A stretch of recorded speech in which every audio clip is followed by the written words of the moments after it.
where are we with the student debt clock? This is an interesting component that's, on this particular slide, it's for entertainment purposes only.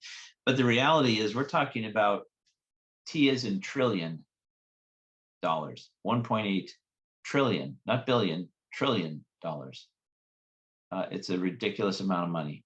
The Fidelity College Savings Indicator study that came out a couple of years ago talked about how student debt is really damaging students' opportunities after college because they're burdened with these large monthly payments upon graduation, putting off the adult milestones. They're not funding retirement. They're not necessarily buying cars or homes.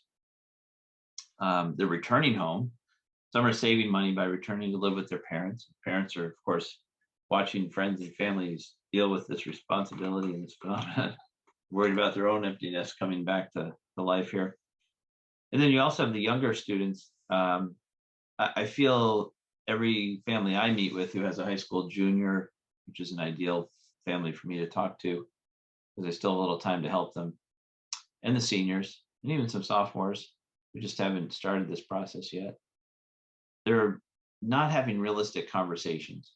And I think in large part it's because parents simply don't have the understanding of what funding college really means. I've had many families this year say, "Oh, I'm not going to be eligible for aid, and we've got 200,000 saved for 2 kids." And I said, "Do you realize that 200 is going to be gone for the first kid after 2.5 years of college, right?"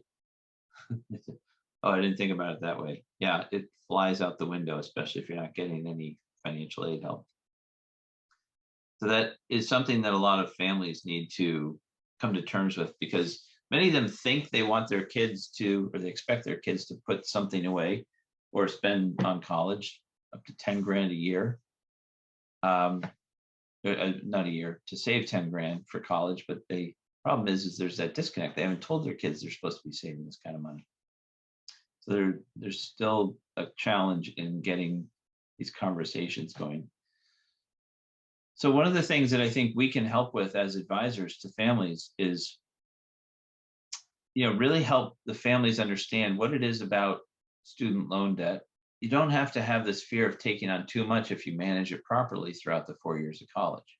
Even though about 80% believe student loan debt is going to hinder their students' ability to be independent, there are better conversations to have about the fact that an undergrad student can take out $27,000 over 4 years.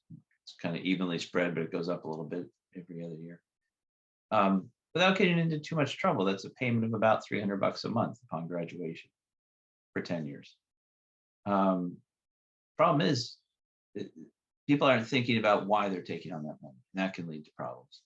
So here's a big concern that you as advisors need to be aware of. I don't know if you're getting these kinds of questions, but 28% of parents surveyed, almost a third, said they would like their financial advisor to help determine what their child's major should be. That's right up your alley, right? 22% of the surveyed said their advisor is already helping with that process. I mean, that's nice, but does a financial advisor know the nuances of a business degree versus an engineering degree versus computer science versus nursing?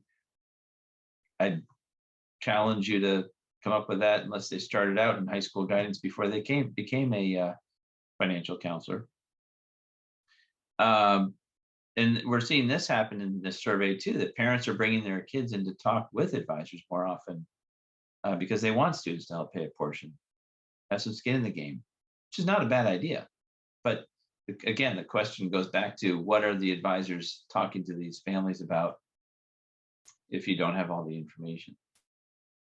And that's what I'm hoping to relay to you today a little bit too.